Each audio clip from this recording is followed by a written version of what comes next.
अगर हम अपनी व्यवस्था से खर्चा करके कथा करते तो टेंट भी हमें देखना पड़ता, लाइट भी देखनी पड़ती, संतों की व्यवस्था देखनी पड़ती, गाड़ियां कहाँ रखेंगी, पानी है कि नहीं, लाइट आई कि नहीं। अब हमें कुछ नहीं देखना है, हम तो बुलाए भाई आए, महाराज जी ने आज्ञा दी तुम्हें कथा सुनानी है, हम तो चरणों में आके बैठ गए। अब पूरी चिंता महाराज जी की हो गई है? अब कितनी बढ़िया व्यवस्था है। लो संगम का संगम, कथा की कथा, कुछ लेना ना देना मगर लेना, पूरी महाराज जी को चिंता हो गई। शरण में रहने का यही फायदा है। ऐसे ही अगर हम भगवान की शरण में हो जाएं तो जिंदगी की चिंता परमात्मा की हो जाएगी। तो जिंदगी की चिंता परमात्मा की हो जाएगी। अच्छा, अब राम जी चिंता कब करेंगे? राम जी तभी चिंता करेंगे जब निस्वार्थ भाव से, पूर्ण समर्पण भाव से आप भगवान की शरण में रहेंगे। बोलो सीताराम, जोर से बोलो, और जोर से बोलो। एक बात और, शरण कैसी हो?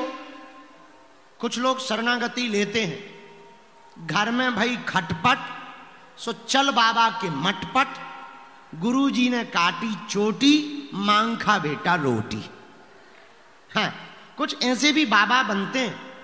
अब हम किसी पर टीका टिप्पणी नहीं करेंगे, नहीं तो कुछ लोगों को बुरा लगेगा। अब ऐसे बुरा लग जाए तो हमें कौन सा उनके घर पे रोटी खाने जाना है। आजकल हमने कल भी कहा था, आज फिर कह देते हैं, आजकल बाबा बनना बड़ा सरल है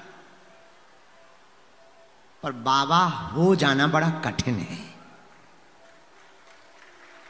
बनना सरल है, हो जाना कठिन है। हो जाना चरित्र में उतर जाना है, बन जाना भेष का बदलना है। तो भेष बदलना बहुत सरल है। नौटंकी करने वाले भी भेष बदल लेते हैं।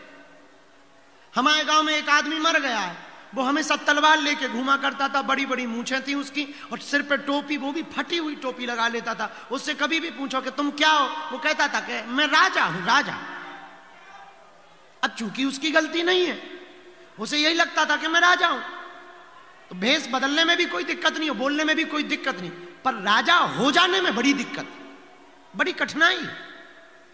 हम आपको बहुत विनम्रता पूर्वक एक प्रार्थना करना चाह रहे हैं इस परमार्थ निकेतन की भूमि पर, हनुमान जी के इस चरित्र में, कि आप भगवान के बनो मत, भगवान के हो जाओ।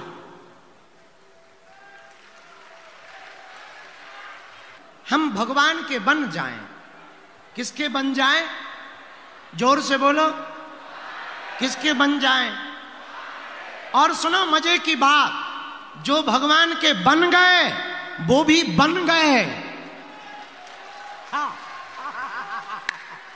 जो भगवान के बन गए वो भी, अरे ये हम अपनी बात नहीं कह रहे, अब आप सांसद भी बन गए। हाँ, ये अनूठी बात। हाँ, तो मेरे प्रियजनों, जो भगवान के बन जाते हैं वो भी क्या हो जाते हैं? बन जाते हैं। इसलिए मेरे प्रियजनों, हम बहुत प्रार्थना करें, हमें भगवान का बनना है। किसका बनना है? जोर से बोलो, भगवान का बनना है। पर एक बात है कि भगवान का बनना कैसे है? विवाह होती है तो विवाह में जो पंडित जी होते हैं, जब दो लोग जुड़ते हैं तो गुरु की भूमिका जो होती है वो गांठ जोड़ते हैं। क्या जोड़ते हैं?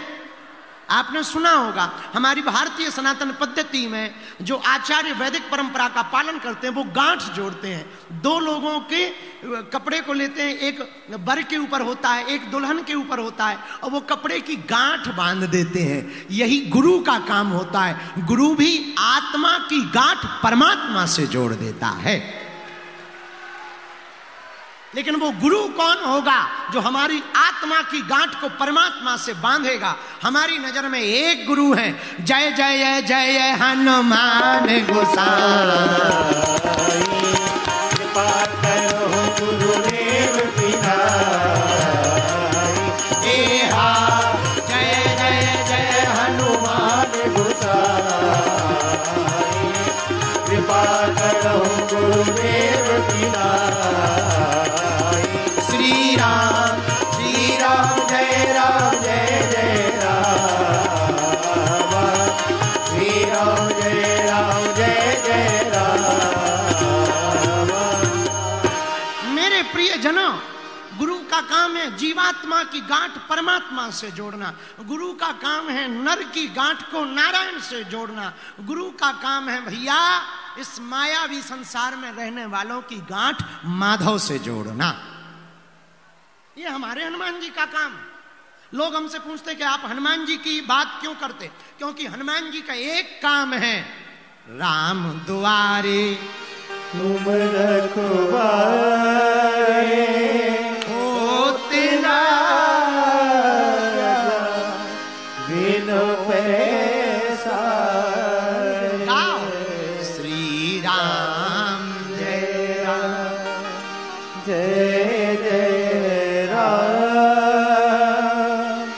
श्री राम जय राम जय जय राम। गुरु का काम भगवान से जोड़ना है। हनुमान जी का काम भी प्रभु श्री राम से जोड़ना। और जोड़ का बड़ा महत्व है, योग का बड़ा जोड़ का एक शब्द है योग। योग का जिंदगी में बड़ा महत्व है। योग में अगर तुम उतरोगे तो बड़ा अनुभव फील कर पाओगे कि आपकी शरीर की तंदुरुस्ती तो होगी, मन की भी बहुत तंदुरुस्ती होगी। मन की तंदुरुस्ती भी। एक बात और याद रखना, शरीर को पुष्ट रखने के लिए भोजन जरूरी है, पर अपने मन को पुष्ट रखने के लिए भगवान का भजन जरूरी है। भजन आपको मन को पुष्ट रखेगा। याद रखना, तुम कितने भी पढ़ लिख लो, हमारे पास में जब बहुत पढ़े लिखे लोग आते हैं तब हम निवेदन करते हैं, बहुत पढ़े लिखे जितने भी देश हैं, बहुत एजुकेटेड देश जो बहुत समृद्ध हैं, लेकिन एक दिक्कत है, वो टेंशन में। क्योंकि जब बहुत ज्यादा दिमाग का प्रयोग करोगे तो निश्चित है कि फाल्ट दिमाग में शुरू होगा। बहुत से देश ऐसे हैं जो डिप्रेशन में जा रहे हैं, और हमारा भारत ऐसा है जो गली नुक्कड़ पे तो ठीक है, महाकुंभ की एक चाय की छपड़ी पर भी मुस्कुरा रहा है। क्यों? क्योंकि उनके पास में साधन तो हैं पर साधना नहीं है। हमारे भारत के पास साधन भी जुट रहे हैं और साधना भी है। अभी तक भारत केवल साधना संपन्न था, अब साधन संपन्न भी भारत हो रहा है। इसलिए मेरे प्रियजनों, हमें अपने मन को भी बैलेंस बना करके रखना है। अपनी जिंदगी को पेंडुलम समझना है कि ये इधर जाएगी तो उधर जाएगी। तो हमें बाह्य परिस्थिति बदलने की बजाय आंतरिक परिस्थिति बदलने पर कोशिश करनी है। इसलिए मेरे प्रियजनों, आज की कथा का सूत्र है, परिस्थिति बदले या ना बदले, लेकिन हमको मना स्थिति बदल करके जाना है। और मना स्थिति बदलने का काम किसका है? गुरु का है। किसका है? बोलो, जोर से बोलो। और हम आज बता ही रहे थे आपको, ये देखो, भारत के तो ठीक है, विदेश की पूरी टोली आई। कोई सफेद रंग के कपड़ा पहने तो कोई बैरागी बना, और ठीक है विदेशी बड़े बड़े तो ठीक है, छोटे छोटे बच्चे भी आए। हमारा भारत इतना महान है, कल तक जो हमारे भारत को मजाक बना करके देखते थे, आज हमारी सनातन संस्कृति का गौरव दिवस देखो, महाकुंभ में सब डुबकी लगा रहे हैं।